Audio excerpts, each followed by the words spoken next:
my concern he was detained that the statement of Chief Kaikai and the insulting words of our Hunt, you tend to address them within the security system.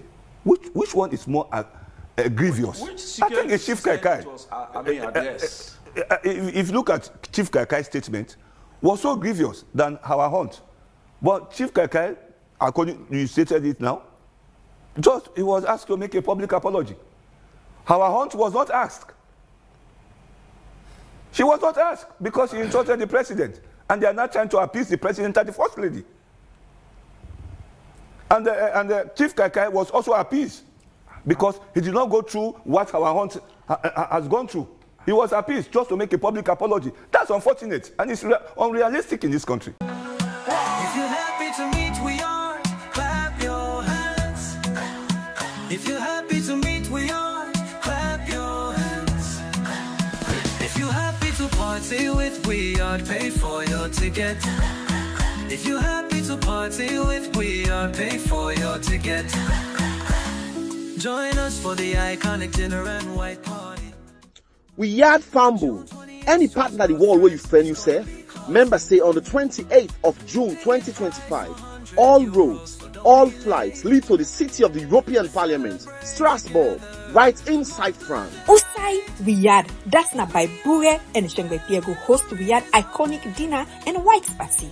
This na big opportunity for make you go rakpala, rub skin and jam body with Riyadh family members step where you don't see any Yerina Riyadh YouTube channel for so long. So kids with all white on the 28th June 2025, a day where we set aside for make you meet with great warriors then a saloon. That na Baibure and Sengbe PA of Riyadh.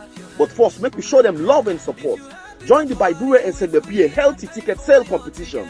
For just €100, call for buy your ticket and make early reservation for the event. Call plus 337 8056 0338 and say I support Baibure. Same way so, call plus 337 7180 6938 and say I support Sengbe PA. We are going to keep record of the ticket sale and go make we all know who that win on the day for we had iconic dinner and white party. You can also call for make donation and exchange Boku people and life inside salon with Riyadh and generous donations. So not forget, on the 28th June 2025, na Strasbourg inside France for just €100, we had iconic dinner and white party, the place where we all go enjoy with love and happiness. See you all there. Get your ticket now, don't delay.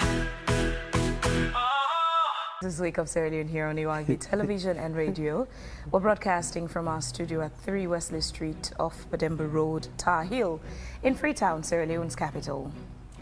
Coming up in the program this morning, we shall be discussing Sierra Leone Police Strategic Development Plan for 2025 to 2029, and the ban on all commercial motorcycles, of course, otherwise known as Okadas, and around the Central Business District, among other security issues.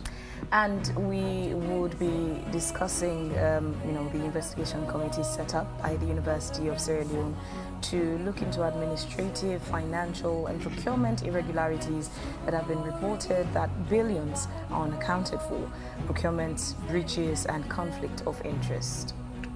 As always, we encourage you to be a part of the program simply by following us on our IYV News Facebook page, where we do ask that you drop us their questions, comments, and contributions.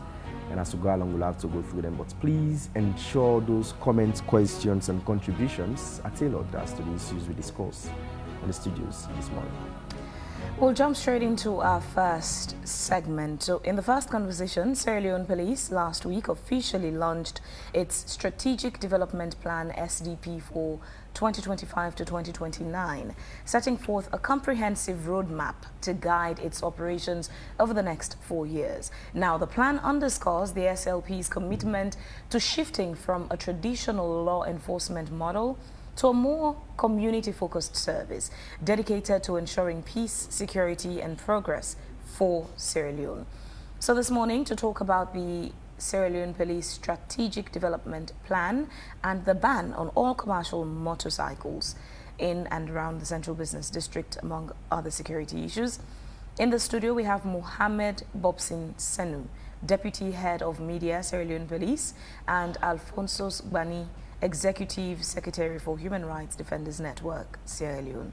Gentlemen, good morning, and thank you very much for joining us. Good morning, Phoebe. Good morning. Good morning. Let's get to understand what necessitated the ban on commercial motorbikes within the CBD. Yeah, this is not a new thing.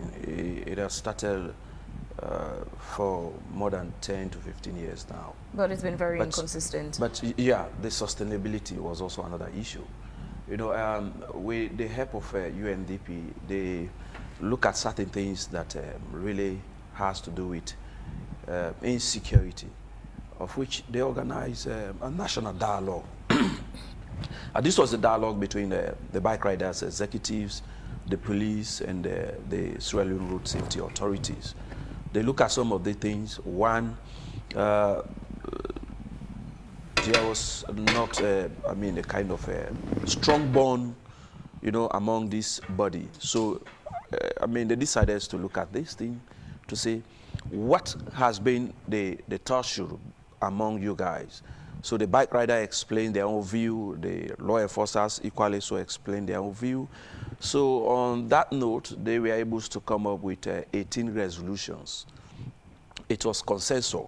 One was like for bike riders, executives to come up with a unique dress code to be able to identify their riders in case of any accident, because there is a lot of complaints concerning bike riding. Some are using these things in the pretext, you know, to create carry out their criminal-related activities, snatch bags and property from somebody else. So they decided to come up with a unique dress code that we identify bike riders, your bike, you are theirs. So that is also another aspect. We also look at the other aspect, the enforcement of the CBD. We agreed on the 38th major street in Freetown here, but with concessions, agreement, and other things, we decided to expand Kennedy Street and the Phoebe Road, because they said Phoebe Road and Kennedy Streets, these are not major areas. Would look at the areas, considered as the CBD or affected by this ban. We first need to understand clearly the reasons behind putting a ban on them. You spoke about security reasons. People's items were snatched by people on motorbikes. But that does not only happen in the CBD. There are other areas that happens. How come the ban did not extend to say motorbikes are banned, commercial bikes are banned from those areas? Yes. And some of those instances were not only just people on commercial motorbikes. Yes. We also underscore the role played by commercial motorbike riders. This is self-employment, self-employment created by bike riders or among the youths. But one, we also look at reckless behavior. Some are also in the habit of riding without paying due cares to other road users, and then hit and run. With some behavior which is also very, very unpleasant. Yes, this one is also common among the CBD area. But there are also other areas wherein, that did not fall within these categories, but some of these things happen there. We also take cognizance of the fact that we have the responsibilities to also provide security for other people who are not only, using the CBD, but are also using other road. But we are more key in the sense most of these things happens along these busy streets because of the traffic congestions and other things. So we decided to focus on this side.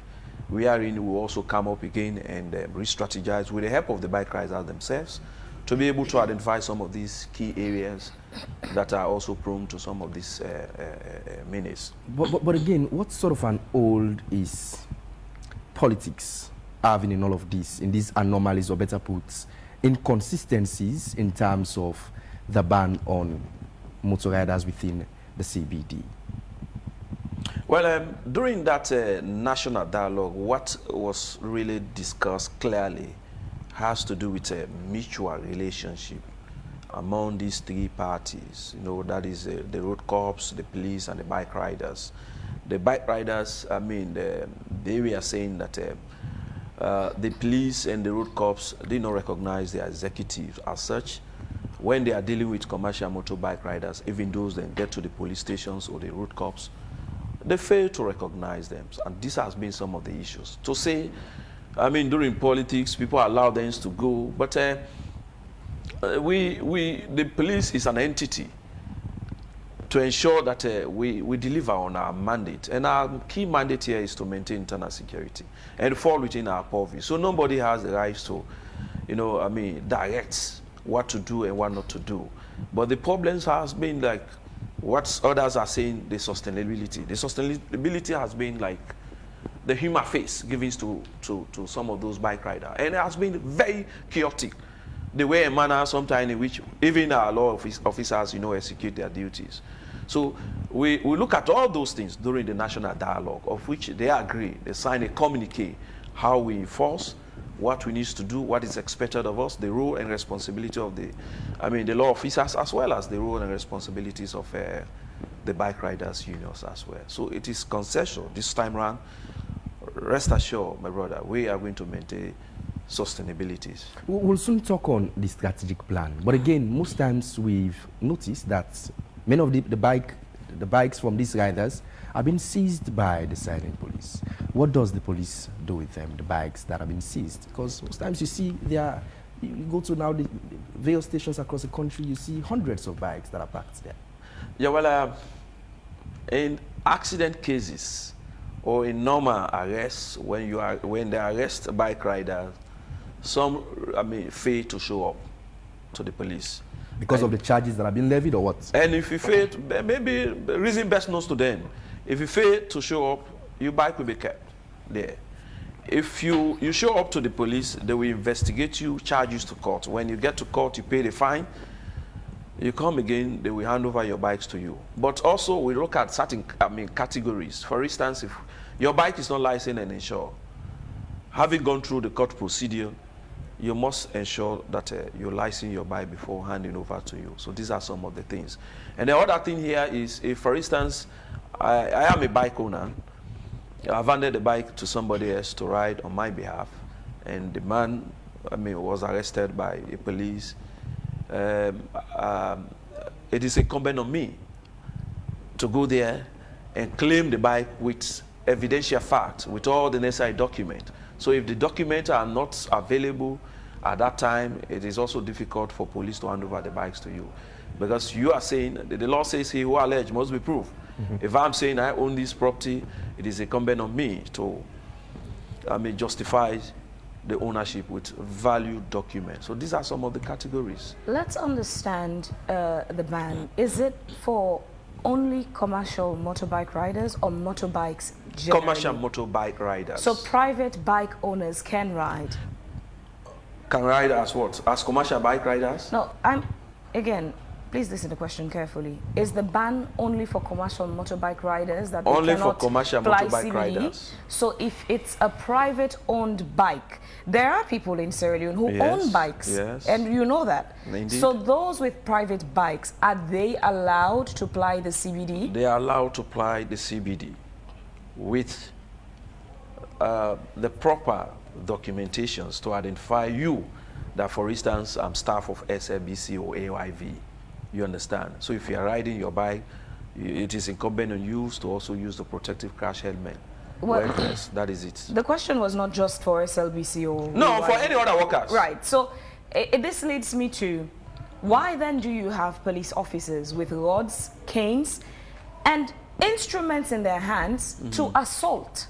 To assault people on bikes, whether it's the bike rider or the passengers. These are things we've seen, not even once, twice, or thrice. Okay. Some of them have these rods. Some of them it's the rubber pipe. Some it's whips.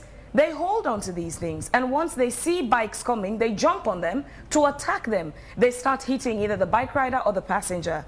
So if private bikes are allowed to ply, How then do you begin to hit people without, first of all, knowing the identity if that person is justified and allowed to ply the route? This is happening within this restriction period.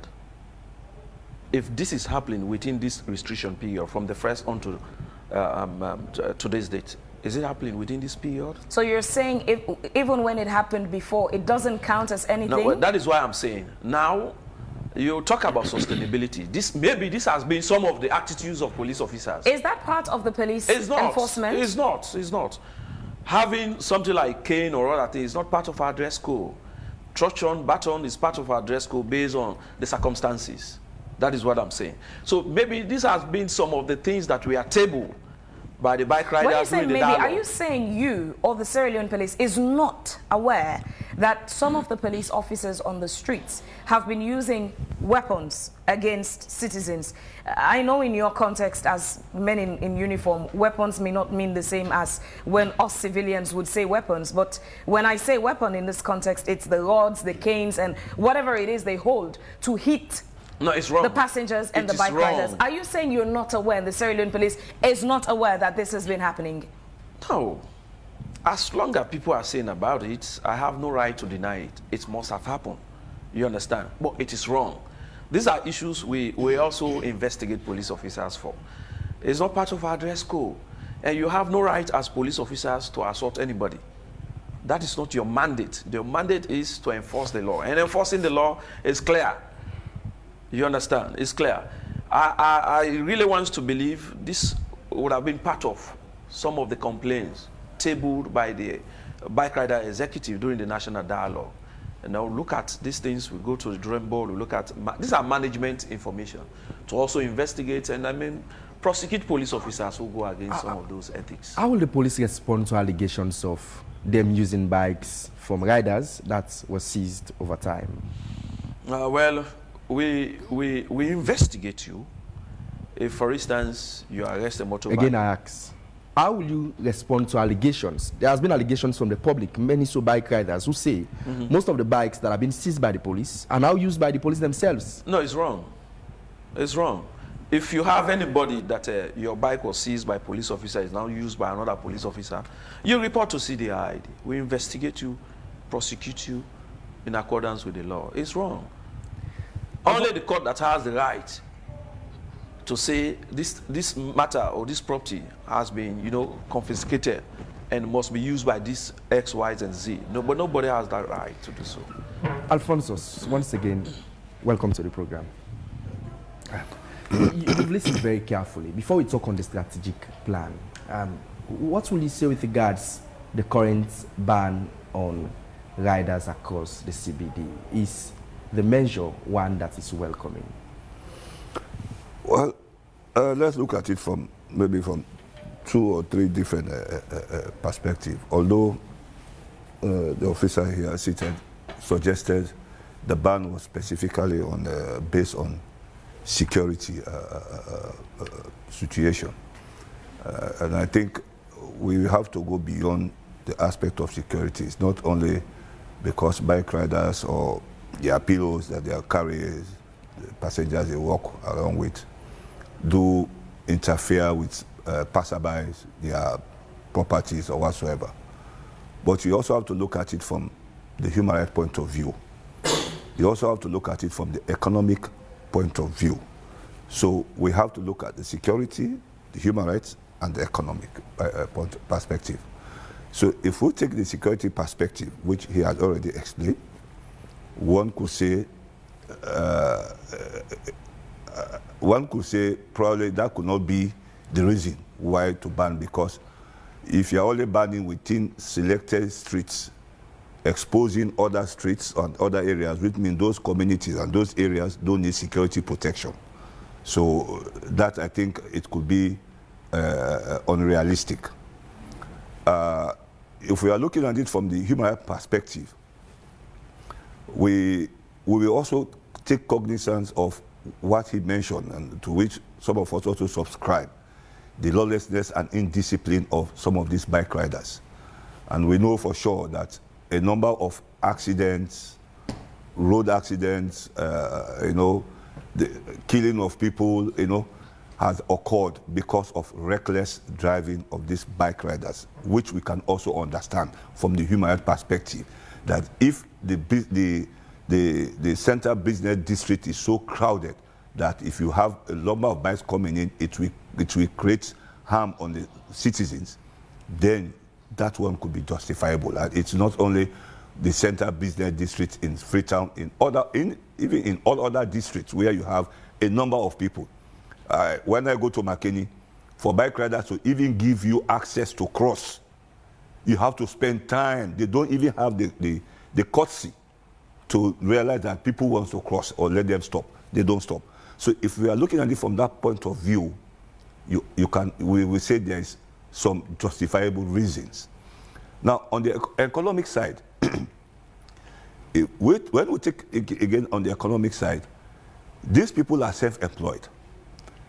If the government do not create employment facilities for them, but what they have to do is to create an enabling environment for them to strive. And so if they have created self-employment for themselves through self-employed strategy by using that motorbike, the government needs now to counterbalance that self-employment to create an enabling environment for them to operate so that they will not create an economic burden to the state. But on the flip side, Afosos, there have been efforts to help regulate their activities and enforce safety. Take, for instance, the use of helmets. Over time, they've been encouraged to use helmets. There are times when the police would even do checks just to force them to use helmets. Neither the riders use helmets, most of them, nor do they provide helmets for their passengers. And we see the road users, we see whether you're in a vehicle, on a bike or not, that you even use the road, you see how so many of them drive recklessly because of the employment it creates. Should we now turn a blind eye to also the reckless riding of some of the members and the accidents they cause, putting people in harm's way, whether they're passengers or just people who use the road? No, that's not the essence. I was just trying to lay the premises as to the different angle we have to look at this issue of the ban. And you now try to justify the reason why you need this ban. But you cannot also make the ban without creating the opportunity for these people to understand the rationale and what they should do. To everything, there is a give and take. If you are banning the bikes to ride on the central business district, they also have to ensure that wherever they ride, they should also make use of the safety measures. Because the thing is, if you ban them from the business district center, you are suggesting that they can do whatever thing they want to do in other areas that is not part of the ban. That's my own take. So even if you are banning them because of A, B, C, D, there should also be measures for those areas that are not included in the ban so that they can also take the safety and precautionary measure to protect citizens and passerbys as they ride along the routes. That is our concern. To be candid enough, many times the bike riders there are different sectors within the bike riders. You have those that are typically working for themselves or working for people. You also have those that are also working for some police or security officers. This bike is owned by a security personnel, whether a police or military, but it's given to somebody to ride on a daily basis, like at least then that person will pay. So when they are enforcing this law, some of these guys, most of the time, they are the ones that go straight into the business district center because they have the protection of security personnel. So they don't bother them.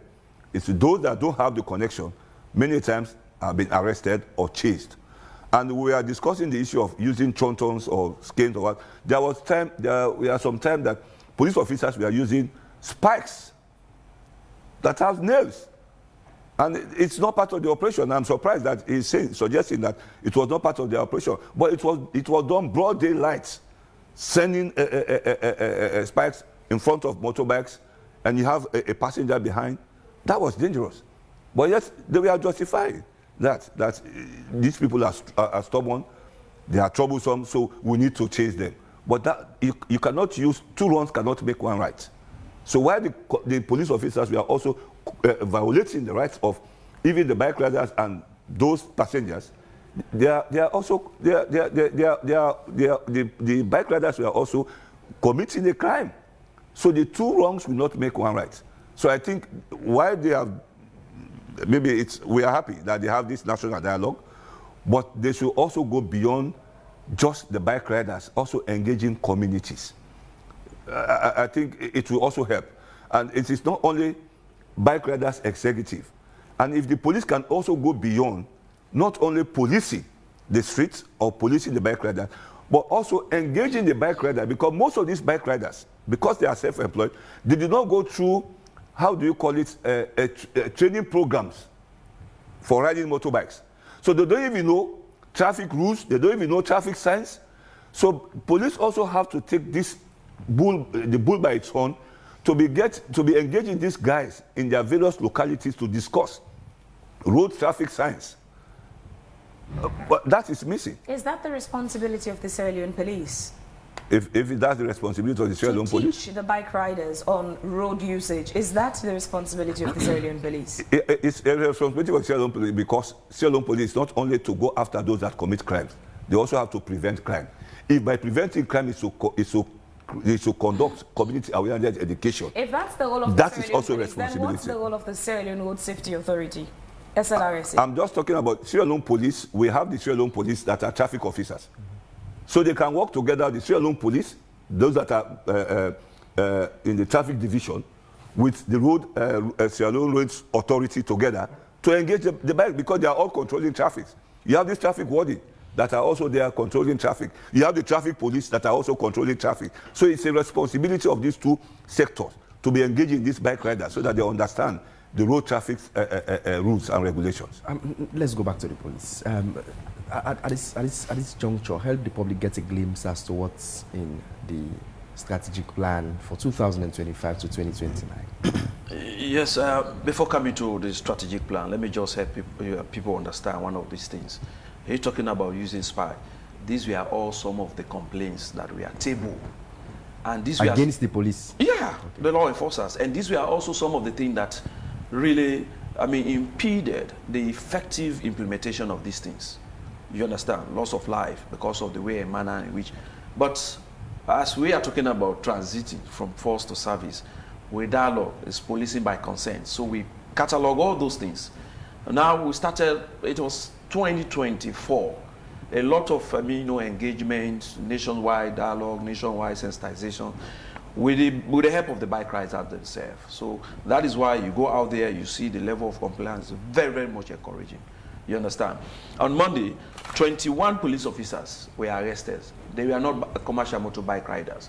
These are people, they were dressed in police uniforms, coming to work, using motorbike, without protective crash helmet. They were arrested. And 3 military personnel. You understand? So they were forced to go and buy crash helmet. So we are not doing any selective justice. Where were the arrests made? Along the country trees and even within the Shaka Stevens Street. Also, Upgun, they were arrested there. You understand? The Director of Operations was there, Director of Traffic, and we have even, come up with a kind of operational order on this one. Now, before we talk on the strategic plan again, help the public understand the points that you consider CBD. Yes, before this time, it was hectic for bike riders. Now, during the dialogue, we were able to come up with 35. We look at Kennedy Street, Kisi Road, Fobe Road, Sani Abacha Street, East End Police Clock Tower, Godrich Street, Lumley Stroke Free Street, Upper East Street, Circular Road, Regent Road, Pademba Road, Country Tree, Pacifica Street, Charles Street, Wilberforce Street, Gloucester Street, House Street, Randall Street, Wally Johnson Street, Lamina Sanko Street, Shekan Stevie Street, Ponin Street, Battle Street, Dundas Street, Adelaide Street, Kruto Road, Sanders Street, Campbell Street, Savage Street, Waterloo Street, Brook Street, Wellington Street, Nabina Street, Charles Street, and Jones Street. These are the 35. But the executive met again to say, let's consider Fobe Road. Fobewood is almost you cannot compare Fobewood to Shakasivin Street based on the activities of others. So we decided, okay, and then you also talk about Kennedy Street. You decided, okay, what, to add it? To ask, no, to export. To export, yes. You understand? Now, they also came up again with another area. You look at Macaulay Street onto IPAM. Yeah. We have students there who are moving. So we agree on that to meander the way coming onto former British Council. So it is consensus. That is why they are happy. And also the other provisions made for them, we are also providing accurate security for them. We are doing in consonant with their bike rider, BMO, the bike rider monitoring officer. So they have that one there to ensure that they follow the due process. And one part of the regulation also is training, with the help of the road cops and the police to provide necessary training for bike riders. But you just spoke about the IPAM area. So bikes are allowed to get to IPAM? Yes, it's a particular route. Which route? You move from Macaulay Street Junction. There is a route there to come onto IPAM. But that takes you through Circular Road, isn't it? Yes. But Circular Road is part of the CBD. It's part of the CBD, but there's also a specified junction where we have police officer there. So you not go beyond that area. Specifically, this other route you have to use to ensure that you get there, because of we really don't want to disadvantage now, students. the challenge most of the times is you would have sat here to do public education on this. The public would have understood. It shouldn't surprise you that you would also go to these areas, as you've said now, they can use Macaulay Street, and that portion of Circular Road that takes them through the Fire Force Drive to get to IPAM. Indeed. It shouldn't surprise you that you would meet a police officer that would stop a motorbike from that route to through Macaulay Street to get to IPAM and tell you Circular Road is part of the CBD. Yes. It seems what you communicate to the public and what some of your police officers on the streets understand are two different things. That is why we have the regulating body, the CDI, is to check the SSCs of some of these police officers. We have developed. But how does communication trickle down? We have a normal way of communicating. We have our parade where we meet before going out to execute our duty. Every morning, muster, we talk to them based on things that they're supposed to know. So in such cases, it's not lack of knowledge on the police officers. It's willfully pretending not to understand what the decision is. To some extent. Because if you're for saying instance, information trickles down to all of them, that means they know. They know. So it's and that's why we investigate they pretend to not know. That's why we investigate you. If you go against the ethics of the organization, we have the body responsible for that. You understand? Even I see no reason why police will be bothered if really we are willing to ensure that we comply. Quick confirmation. The areas around Lodge, around St. John, Congo Cross, are bikes allowed to ply those areas? Yeah. So in instances where people who follow this conversation now, or wherever you do public education, get the information as to where they can use and where they cannot, and they encounter a police officer who pretends not to know these areas, what should these citizens or bike riders do? Yeah, well, the bike riders, they are more aware of these areas more than even some police officers. You challenge them, and that is why we now form what a clear channel of communication, how to channel their complaints. You go to any divisions, we have CDID. For instance, the executives, they always met with the IGP, the Director of Operations, and also the rank and file of police officers. So they channel this complaint. You don't have to. In fact, that was also another key issue. If they are moved off, you don't have to chase them where they are. But that doesn't mean you should not follow the due process. Before using any motorbike, you have to license your bike. You should be licensed, you should be insured. In case of anything, that is just the key message that... Some of your police officers, although you've not spoken to what citizens can do in that situation... They can report. 900 is free. You call on that line, you report. Thank you. Activities. To the police officers, some of them, when they make these arrests, you see that they do not even bother to identify themselves to the person they're apprehending the bike from. They just jump on the bikes and they drive off. So if you do not identify yourself as a police officer, your name, the branch you're going with the bike, how can the rider know where to follow up with you? It seems like it's also theft. If you're taking something, you're apprehending it without identifying yourself, so the rider would know how to follow up with you. It's almost like that. Yes, you're quite correct. Of course, that is the reason why before becoming a police officer, you have to go through training school.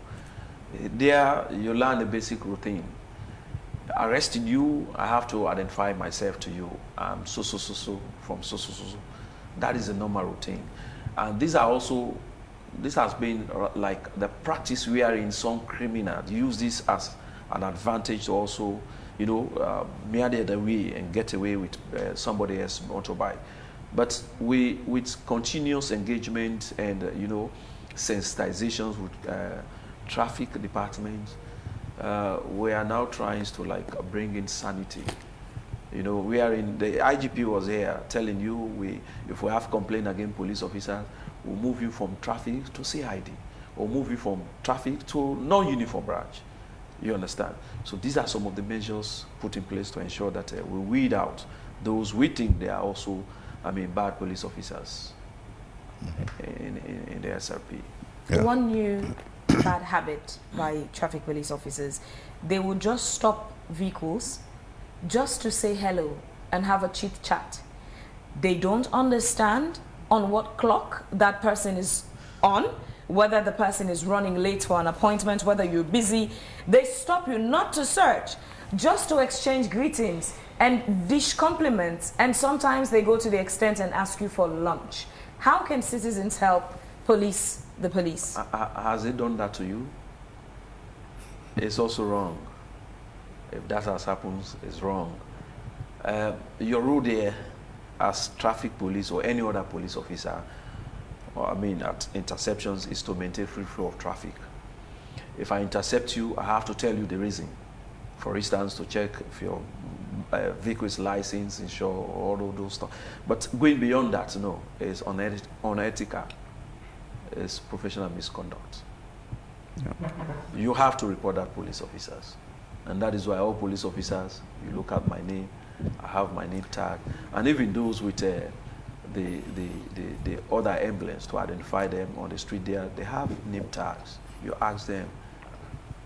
You understand? I notice Alphonsus is in total agreement with you. Is that the case, Alphonsus? Oh, yeah. Well, no, some of those things, at times you just ignore them because they are, it has happened to me anyway. Victim, yeah? Yes, I'm a victim, but we just make fun and laugh. You were asked they'll give me lunch. Yeah, they'll give me lunch. I said, well, don't worry.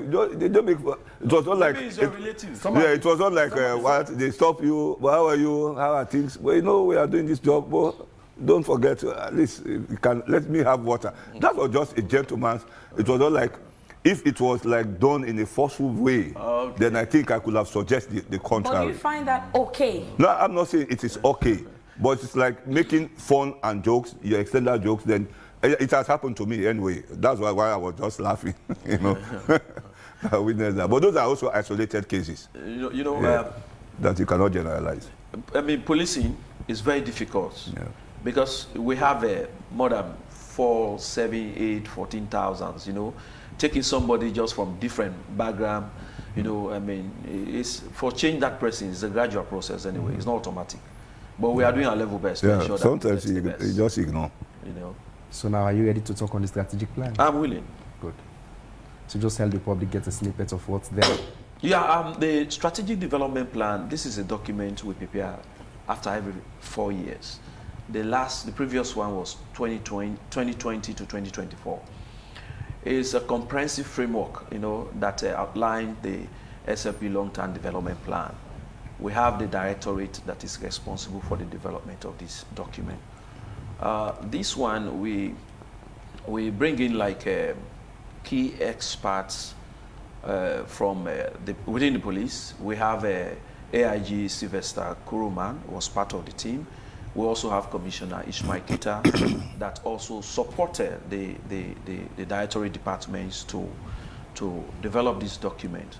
We also bring in civil society organizations to do perception survey, ask people the opinion. How do you want the SLPs to go from this PO to this PO in terms of operations, in terms of capability, you know? So those contributions, comments, view, we are put together to develop this document. It was also done nationwide.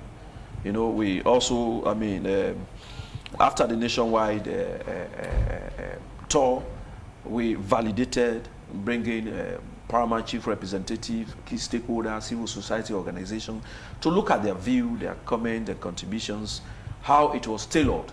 So in essence, we were able to organize the entire, summarize the entire document with 5 key goals. And each goal has its strategic outcome. We're talking about goal 1. Goal 1 is saying we enhance public safeties and crime reduction. That is goal 1. Enhance public safeties and crime reduction. Then what will be the strategic outcome? The strategic outcome is saying reduce overall reported crime and improved public safeties. So we have key interventions.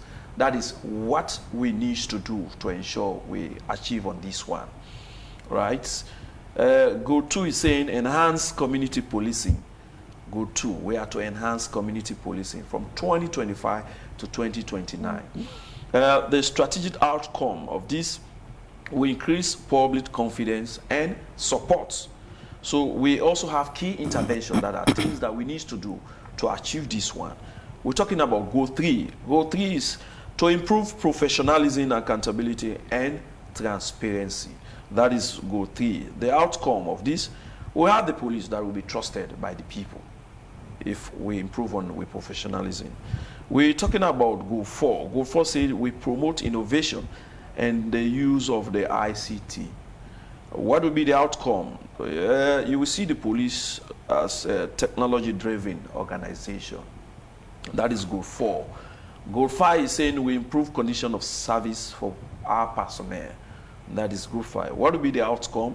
Motivated staff with improved condition of service. So these are the 5 goals with key interventions. For instance, if I go through the interventions like enhancing public safety, what are the things we need to do to ensure that we achieve this one? We have to do additional recruitment. We have ways that, you know, create gaps in the police. One, retirement is also another way. We look at death, which is also inevitable, is also another way. We look at dismissal, stroke of strength. So we need to recruit police officers, to replace those police officers to ensure we carry out this one. We also have to embark on intelligence-led policing. And embarking on intelligence-led policing, it also helps to at least minimize the use of manpower. Because the intelligence-led policing will tell you we need 5 manpowers to ensure that we carry out these things. What's the current strength of the police intel unit? The current strength of police? Of police intelligence-led unit. What's the current strength of that unit in terms of their capacity? The capacity of that one really is gradually improving. It's improving in the sense we are also using technology now to help us. You understand? We're talking about the installation of a CCTV camera. This is also another surveillance camera that we are using. In case of anything, we go there to look at the footage, and then it will also help us. Then, of course, the cyber is also working hand in glove to ensure that we team up with the intelligence units to carry out our operations. You agree with me in the 2024 Eurotype period, it was very peaceful because of the strategies put in place to ensure you guys go to bed with both eyes closed. So this is just another key things we are doing.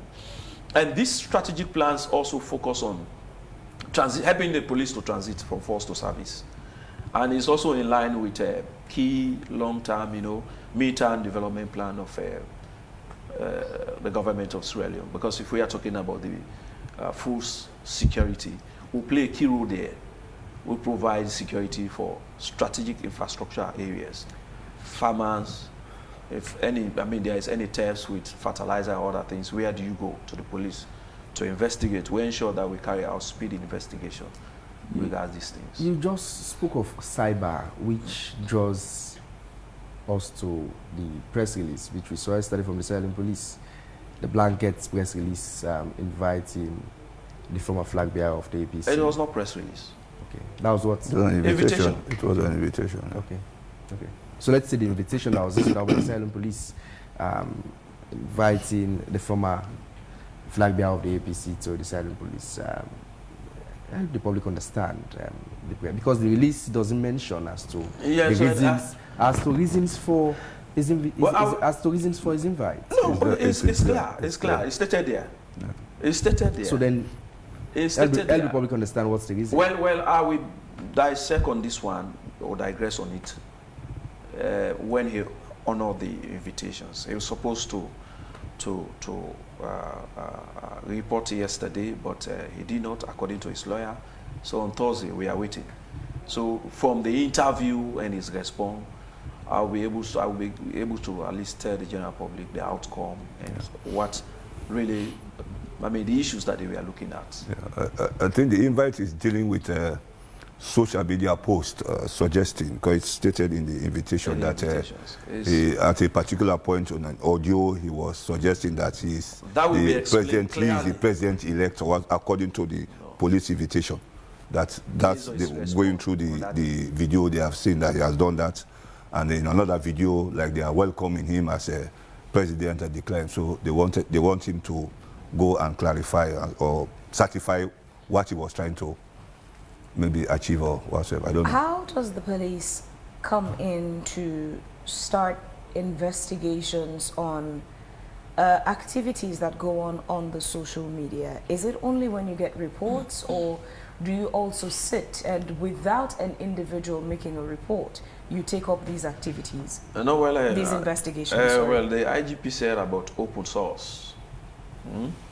As police officers, we get our source from different angles. You understand? And there are some we get complaints. There are some we don't get complaints. But it is incumbent on us to also investigate, as long as it falls within our purview as police officer. And if it's a threat, not necessarily on the country, but on an individual, say I do a video and I'm threatening Samuel Ibo Mkoma, but Samuel does not make a report to the Sierra Leone police, can you take up that investigation? Well, we also sometimes look at the fact that threatening language or threatening remarks is also an offense. We also look into that one. You understand? So if it's not about the state, if it's just an individual, like I cited, yes, but the individual does not, the person being threatened does not report to the Sierra Leone police, do you still take up that investigation? If police happens to see that one, yes, we investigate it. Without the person reporting? Yes. I'm asking you because maybe he or the person is not aware of that threat. But if for instance you are saying, or sometimes we look at also threats against the states. That one is also very, very paramount as compared to individual. I ask that because quite recently there was a video of a politician on social media at some event, and the politician was making a statement that he didn't like what a certain journalist did, and he had said they should grab the journalist and beat the journalist up. But he was discouraged from doing that by his colleague, and he is a no-nonsense person. That's a threat to the journalist. Even though the journalist did not report, that's why I wanted to understand from the Sierra Leone police. Do you investigate even when the person being threatened does not report? Well, how come that politician has not been invited? Which politician? It's a news to me. This one you are talking about is a news to me. If something I'm aware of, and then the police are aware of, and they will fail to do it, then you will ask. I think that was an event in Kono. Kono. That was an event in Kona, I suppose, wherein a politician made. Maybe that the matter was investigated in Kono, but you were not informed, or I was not informed about that one. But again, just the other time, the IG did inform the public that they will update the public as to the whereabouts of the Syrian ambassador to Guinea, whom, from according to a press release from government, said he has been recalled. When in actual fact he's still in Guinea. The police is yet to update the public as to whereabouts of. Maybe you are not following. I'm following. You are not. So then update. So then update the public. No, yesterday the IGP. I mean. So what did the IGP say? No. I don't have the authority to talk about issues that IGP has spoke about, discuss. You understand? He was there and he was invited as a guest. He discussed this one to say, we are investigating. The team was sent to Guinea. You were there. You sent somebody there. And the team was live. So because the IGP says A, you have no right to, of course, deliberate on what the IGP has said. Is that the case? That's what I want to understand. Well, that's natural. He cannot. Yeah, for now. He cannot explain. IGP is the executive. You understand? He knows more than me. He attend meeting, high-profile meetings, and he was there yesterday. It's not a secret. Alfonso's, the hand-picking, the selection of cases that the Sierra Leone police investigates and those they conveniently either did not see or not know about, what does that say about justice in itself in the country? This is now zoning in, especially with reference to what I asked him about, threats and activities on social media. For certain instances, they see them, they take it up. For certain instances, they conveniently do not know about it. No, but he has answered that question precisely in a way, and he also confirmed it, suggesting that if it's against the state, they take it more seriously. So it tells you to what extent how they handle issues.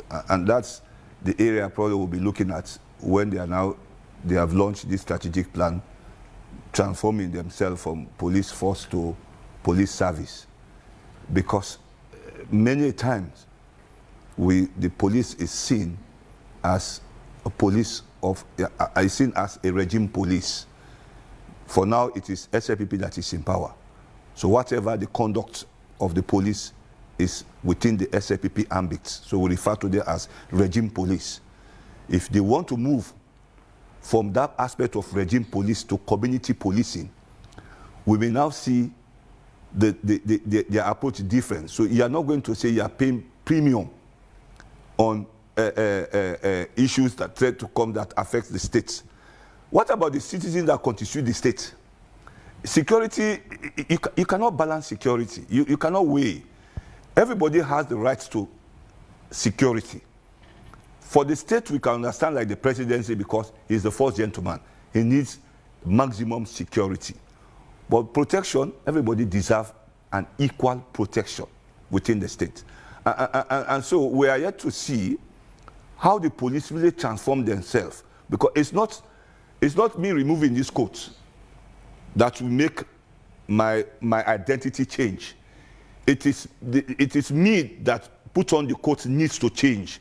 If I remove this black coat and I put on a red one, it does not change me. I've just changed my clothes. How do I conduct myself? So police need to look at how do they conduct themselves as an institution or as a professional institution or as an institution referred to as a democratic policing that police and serve community. And that is why many times people have dissociated themselves or have lost trust and confidence on the police, even by giving them information. Sometimes there's certain things happen in a particular community. They will not call the police because they know that when they call, the next thing, police will bring them to come and explain to us. How did you know this or whatsoever? They don't know even how somebody presents an information to you. How do you get that person? How do you encourage that person to give you more? Other than even inviting that person to the police, even meeting that person where he or she lives. discussing with him, trying to confirm, trying to corroborate. But the next thing they will do, we want you to come to the police to come and explain. So it creates the barrier for people to even be afraid to even associate themselves by providing information. And policing work, intelligence work, relies on people providing information. You cannot control the intelligence system, you as an independent institution.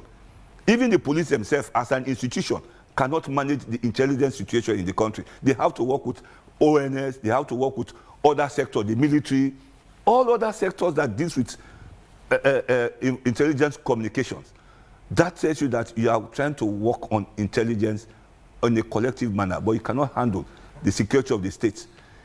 Many times we know that the security of the state rests on the police, but to help them function, they rely on other people. And some of these, even these guys, sometimes they even run after these bike riders. I will tell you, from our own perspective as human rights defender, some of us, when we want to get information, we get it from these same bike riders. We get information from these people they also threaten, these commercial sex workers. They are very good informants. They can give you reliable and cogent information that you can use. But these are the people they don't even encourage. They see them as enemies, and that's not correct. So I'm yet to see the implementation of this strategy and how would they move from regime policing to community policing. Other than that, it will be very difficult for us to see this strategic plan be implemented in a more precise way. Since you've not seen the video on the threat on the journalist, our producers are working on it. We'll get to hopefully play that for you before you leave. So you'll get to see the video of the person making the threat. And just to add a little bit, you talk about the video. Now there was this lady, is it Hawa Hunt? This TV, you call it. I think she was out sometime when she used on audio video insulting the president and the first lady. She was arrested when she came back since December the 22nd for insulting the president and the first lady, which is not a direct threat. But on cyber, they use the cyber crime act to bring her to book. And he was arrested. We are yet to see whether he has been even released or granted bail for insulting the president and the first lady, insulting, which we condemn in terms of for morality purpose. But we don't, to us from the human rights perspective, I don't think that institution warrants her detention, in fact, for a period from December 22nd to a number of days. If we are doing justice and if we want to transform the police in addressing situation, those are things precisely as even community police, you can just call that person, explain to that person what she has done, what are the implications. Let her understand that if you do this the next time, this will happen to you.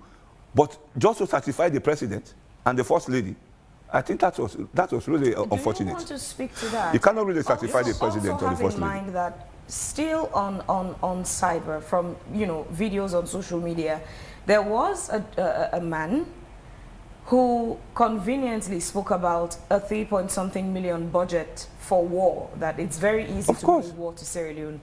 And compare the two cases for us and let's understand the difference in how both were handled. When you would say the genesis of the crime, it started from a social media video, maybe might be equivalent to the same source, or one is even worse, budgeting for a war that destabilizes the nation.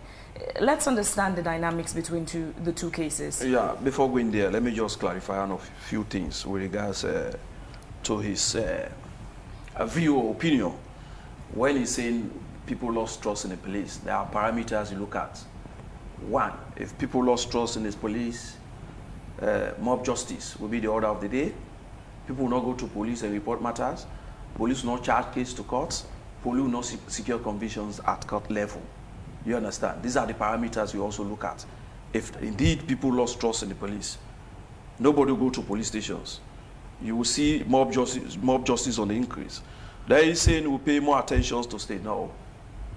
Everybody has right to your own protection, and it is incumbent on the Sierra Leone police to provide that or create that enabling environment for every one of you.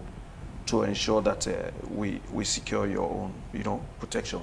Regime, maybe it has different meaning, but policing, I was recruited. I'm now 20 years in the SLP. I was recruited far back 2005. I'm still in the police officer. So I don't believe what he's saying, the regime. I don't even know. I was recruited 2005. Today I'm police officer, right? Now coming back to something Chief Kai. We issued out a press release. He was arrested, detained at CID. He made public apology. He knew of this. He was arrested. We saw that one. That is why I told you about open source. If we now we're police, just like he said, we are also human. We get information from other angles, from people. And that is why we are working with the community. We also have a department responsible to interface with the community people. So we get this information through social media, and the man was invited. We even issue out a press release in respect of this one. He was detained at CID. I think my concern He was detained at that CID. the statement of Chief Kai and the insulting words of our Hunt, you tend to address them within the security system. Which one is more grievous? Which I think it's Chief Kai. address. If you look at Chief Kaikai's statement, was so grievous than our Hunt. But Chief Kaikai, according you stated it now, just he was asked to make a public apology. Our Hunt was not asked. She was not asked because he insulted the president, and they are not trying to appease the president and the first lady. And the Chief Kaikai was also appeased because he did not go through what our Hunt has gone through. He was appeased just to make a public apology. That's unfortunate, and it's unrealistic in this country. If you're happy to meet, we are. Clap your hands. If you're happy to meet, we are. Clap your hands. If you're happy to party with, we are. Pay for your ticket. If you're happy to party with, we are. Pay for your ticket. Join us for the iconic dinner and white party. We yard fumble. Any partner at the wall where you friend yourself. Members say on the 28th of June 2025, all roads, all flights lead to the city of the European Parliament, Strasbourg, right inside France. Usai Riyadh, that's not by Bure and Shengwe Piego host Riyadh iconic dinner and white party. This na big opportunity for make you go rakpala, rub skin and jam body with Riyadh family members step where you don't see any Yerina Riyadh YouTube channel for so long. So kids with all white on the 28th June 2025, a day where we set aside for make you meet with great warriors then a saloon. That na Baibure and Sengbe PA of Riyadh. But first, make we show them love and support. Join the Baibure and Sengbe PA healthy ticket sale competition. For just €100, call for buy you tickets and make early reservation for the event. Call plus 337 8056 0338 and say I support Baibure. Same way so, call plus 337 7180 6938 and say I support Sengbe PA. We had to keep record of the ticket sale and go make we all know who that win on the day for we had iconic dinner and white party. You can also call for make donation and exchange Boku people and life inside salon with Riyadh and generous donations. So not forget, on the 28th June 2025, na Strasbourg inside France for just €100, we had iconic dinner and white party, the place where we all go enjoy with love and happiness. See you all there. Get your ticket now, don't delay. Are those pointers? It's unrealistic. Okay. Chief Kai was given an opportunity to enjoy. By the security to make, detained at CID for how many days, for how long? It's more than 3 days. It was More than 3 days. More than 4 days. How many days? We issued a press release in relation to this one. How many days was she I detained? don't want to comment about our own because already taken to court. I don't have that, authority. But how many days was she detained in court, in cell, in police cell? Me personally, I don't have that authority. Gentlemen, to talk are about those issue. pointers to easily say that the police, the current police, does dances to the whims and caprices of the past that's been? We don't. But that's what I've said, but he's denying regime policing. We don't. Chief Kai is part of the SLPP system. We don't. And so we know for sure, that was why he said, if that person, if Chief Kakai was from the opposition, we will never expect an apology from Chief Kakai. He will be charged. But because he's a member of the ruling party, he was asked to make an apology. Hawa Hunt was never asked to make an apology, even though she insulted the president and the first lady. She was not given the opportunity to make an apology. She was detained for several days, weeks, and she has been charged to court for insulting. Somebody that threatened the security of the state was not charged to court, was asked to make a public apology. This is really unfortunate. It's really unfortunate. And this is the security we are talking about in this country. That is his opinion. That is my opinion, but that's the candid opinion. The gravity of his statements... The gravity of the statement cannot be comparable. The gravity of Kaikai's statements comes at a time when the country, you and I know, was in some security turmoil. Yes, and that is the reason he was arrested. And nobody asked us the moment we saw that video. The CID invited him, and then we did a press release in relations to that one to also explain clearly to the public that he was arrested based on his utterance. Okay, gentlemen, I think we've had some messages on our Facebook page. Let's see ways to go through some of those messages, and then continue with the rest of the conversation. But nonetheless, Fabian Avieni. Please get started on that. I'll jump in and join you.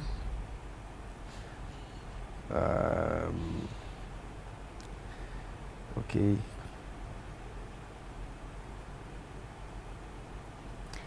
Okay. So there are lots of messages here. First of all, Isako Umai saying police don't interact with civilians easily in North America, and it does not mean they hate them. Hussein Hassan says, Mr. Officer, how can we trust the police of implementing these laws without being corrupt? Mohamed F.S. Kamara says the invitation of Dr. Samuel Kamara is a distraction from the drug lord issue in the country. The president's daughter should be in police custody helping with investigation, but she was seen with the said drug lord. Continue. Dauda Tarali says somebody threatens a whole nation and asks me to make an apology. Mosdi says, Mr. Officer, what's going on with Madam Femi Claudius Cole, who was threatened by a high-level member of the government? Abubakar Rashid says, let's also take into consideration of Jobo of Bo threatening that he can not guarantee the security of the Minister of Youth. I think a lot of messages, lots and lots of messages on our Facebook page. But again, yes, we've also had in Bo this one that this person just reminded of us of when the Minister of Youth was told he can't be guaranteed of his security. If the police does pay attention to cases such as that of our hunts, why not also look at these ones that holds the propensity to, of course, bring about disarray in many instances? You know, the police, I always used to say, we are few as compared to the people we are policing, right? You cannot compare the number of the citizens we are policing to that of the Israeli police. So we depend on the community people to also help us with information in relations to some of those things. Now, you are talking about the monitoring of social media. We have a department, of course, like, okay, to some extent here, the cyber and also the media teams. But you don't expect the police to always be on social media monitoring issue. But if you have any report of that, you forward. There are other things like this one people are talking about now, the invitation. Somebody forwarded it to me. And I was even asked to go and get information with regards to some of these things. This is just another things here. Somebody's talk about North America. It doesn't mean if you don't interact with people, you are not in good time with them. You understand? And if people are not happy about the police, or the way people don't trust the police, the evidence will be chaotic. One, mob justice will become the order of the day. People will not go to police. Police will not charge matters to court. Go to court every day. You see police taking matters to court every day, convicting, prosecuting, then secure conviction at court level. So these are also parameters we look at. We are not focusing at one person. As long as you are a citizen, you live within the confines of Sierra Leone, it is incumbent on the Sierra Leone police to provide security for everybody. You understand? There are other things like somebody was saying, an isolated issue. We investigate cases that we think it fall within our purview to investigate. And we also investigate cases that we also think it worth investigations. We don't look at your status, we don't look at who you are. As long as it is a criminal matter, we investigate it. I told you about open source. Some of these things, even like the chief guys, people are talking about here, nobody reported that one to us. We saw this one. You understand? We look at the video, it has some amount of threats. We issued a press release and the man was investigated. If, for instance, they are investigating me for offense, then I decided to say, I'm sorry, it was just out of, but offense is an offense. You understand? And we have prosecuted people, we have charged people to court based on some of those things. As long as there's evidence to justify whatever things, because we don't charge matters to court because of we want to charge. The essence of charging matters to court is to secure conviction. And if we charge matter, we do not have the threshold of evidence, it becomes embarrassing situations to the police. So these are just some of the things we want Mr. Banis to understand. You understand? He said this, he also depends on police. Moving from here to one point. He has police officers. He trusts them. So you cannot say you don't trust police. No. I also want him to withdraw that statement, because he has police officers, he has relatives, he has friends, he has colleagues. Wouldn't it have been prudent for the police force to use the same procedures that were used for Kai Kai to that of our hunts? Just ask her to apologize, just as she did for... No. It was not the police who said the man should apologize or whatever. It's not the police. So now let me tell you, under this our strategic development plan, under this go-to, I think so, improving on community relations, we have what we call informal resolutions. Informal resolutions is wherein the suspect party and the complainant party, the police will, negotiate a kind of compromise to say, no, I didn't want my matters to go to court because of X, Y, Z. And then the man will see reason to say, no, yeah, I will do this. You have that right. Or even the community or stakeholders from the community will come and say, okay, officers, let me go and handle this matter. As long as it is not that much felonious offenses we are talking about here, but misdemeanor. Because that's a misdemeanor. Common offenses. No, I'm not making reference to that one. I'm just telling you about some of the packages we have in our strategic development plan. For instance, we are investigating mobile theft. And most of those guys we normally capture, these are receivers. They are not the actual thieves. So it falls within those areas.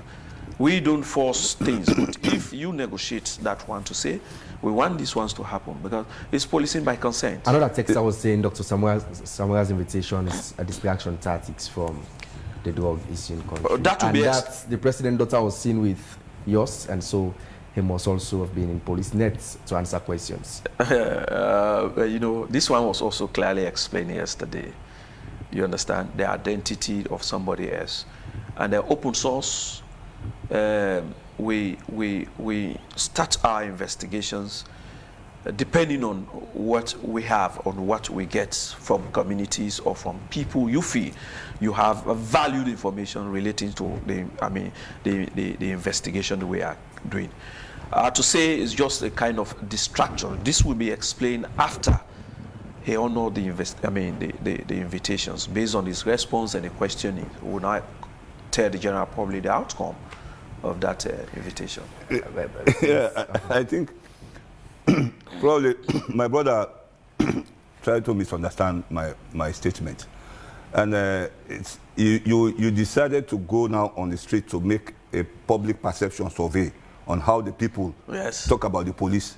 Majority will tell you that they don't trust, they don't have confidence in the police. You tell me, and I will bet you that will be the outcome. And that's what I'm suggesting. I'm not telling you, I'm not saying the entire country does not have confidence. But majority of the people of Sierra Leone don't have confidence in the Sierra Leone police. Don't say So majority, police have to build that confidence, have to transform that confidence.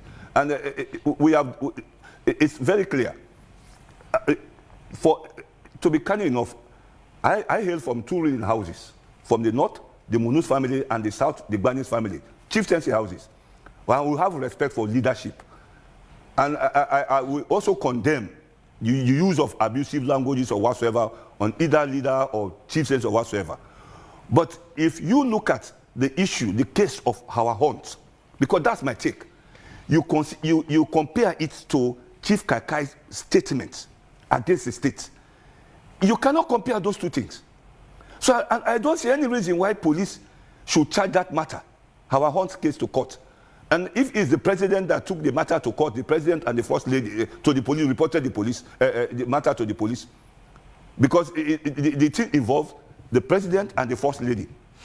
And he's suggesting that if they want to compromise or somebody wants to apologize, the complainants on the other side or the accused person on the other side, they come to terms, the person can make an apology. But this one, the person that this lady, the information suggests the alleged insult was on the president and the first lady. And the police have taken that matter very seriously to the extent that the lady has been charged to court. That's my take. To what extent can the police take the case of an insult more grievously to be charged as against a case that threatens the security of the state? That's my concern. And they need to explain to us on which basis, which is more serious than the other. Making a public apology for creating a situation to undermine the security of the state, or insulting the first family, which even the president himself could have called that gentle lady, talked to her as a daughter, using that humanitarian, look, I have the powers to do A, B, C, and D, but I just want to advise you as a head, as a president for this country, for everybody, and as a father to you. Imagine if you are insulting your father. How would you feel? Or somebody is insulting your father. How would you feel? President talked to that gentle lady in that manner. It goes a long way for that lady to even say, okay, Mr. President, I was sorry, I think it was a mistake or whatsoever. But for the police to champion this thing and charge the matter to court, to me it's really unfortunate. Is it a means of telling the president they are working? Of course. That's what I said. It's regime policing. This is a complete justification of regime policing. On the flip side, on what you just said, that could have been the alternative to this long route taken. Wouldn't that be sort of encouraging lawlessness, recklessness, and frivolous statements on social media? Of course. Insulting and discrediting people. No, of course. It is wrong. It is wrong. But my concern is, what is more grievous to be charged, and what is more grievous to offer an apology? That's my take. I'm not suggesting. I condemn somebody. It's not part of my DNA, and our institution don't even encourage that, for somebody to be insulting leaders or whatsoever. But the fact is, where do you weigh the balance? Where do you weigh the balance? What is the gravest thing our hunt have done, and the gravest thing Chief Kaikai have done that warranted an apology or warranted an issue that the matter has been preferred to court? That's my concern. I'm not suggesting that people should. There are a number of people, in fact, going out on social media, even senior people using abusive languages, which is not correct.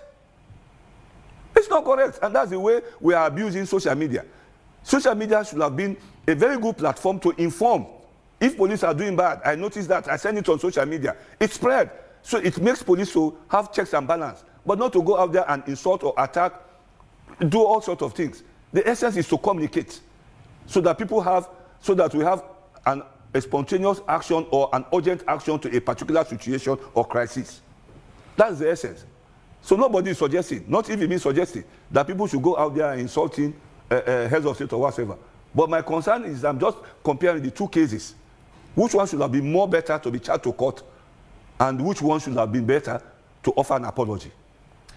As we try to round off, Mosdi asked a question. He says, well, he said the relationship between police and the civilian is we can't live with them and we cannot live without them. Of course.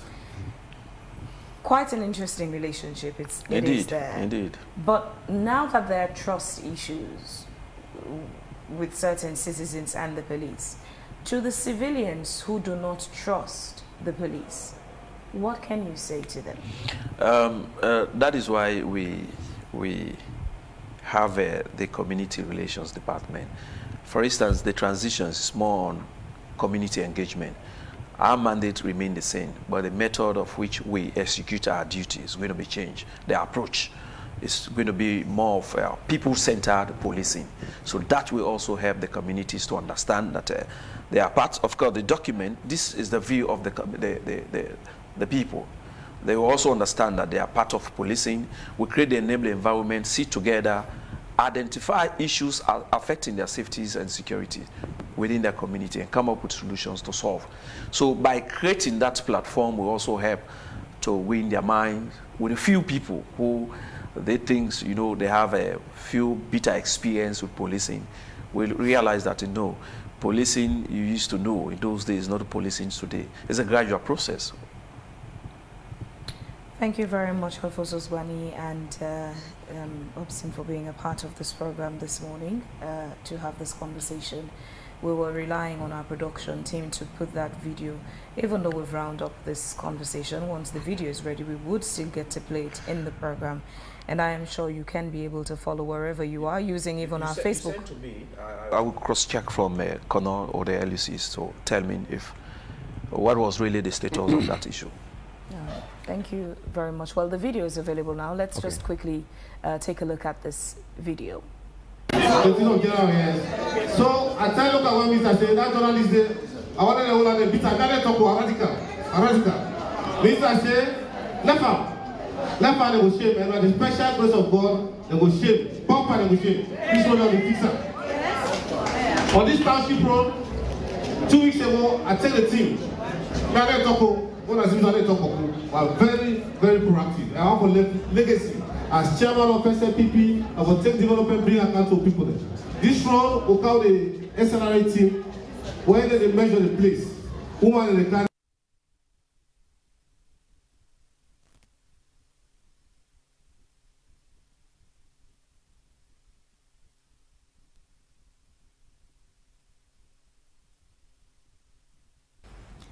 That's the video, and many thanks to our production team that they were able to download that video and play it in the program. But yeah, that's the video. We don't have time, so we would not be able to get a response, but at least now you've seen the video.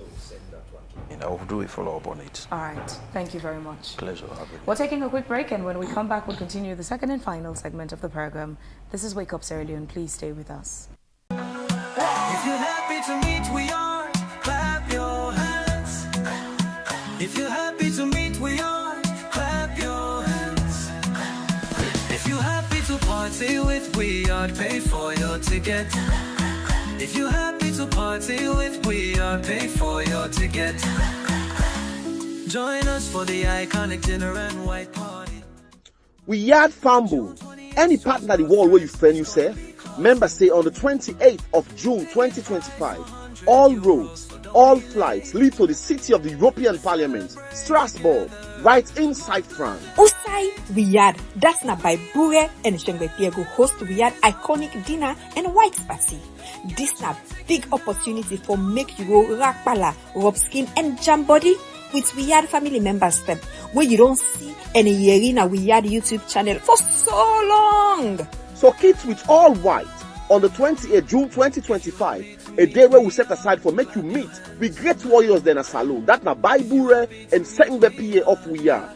But first, make we show them love and support. join the Baibure and Sengbepie healthy ticket sale competition. For just €100, call for buy you tickets and make early reservation for the event.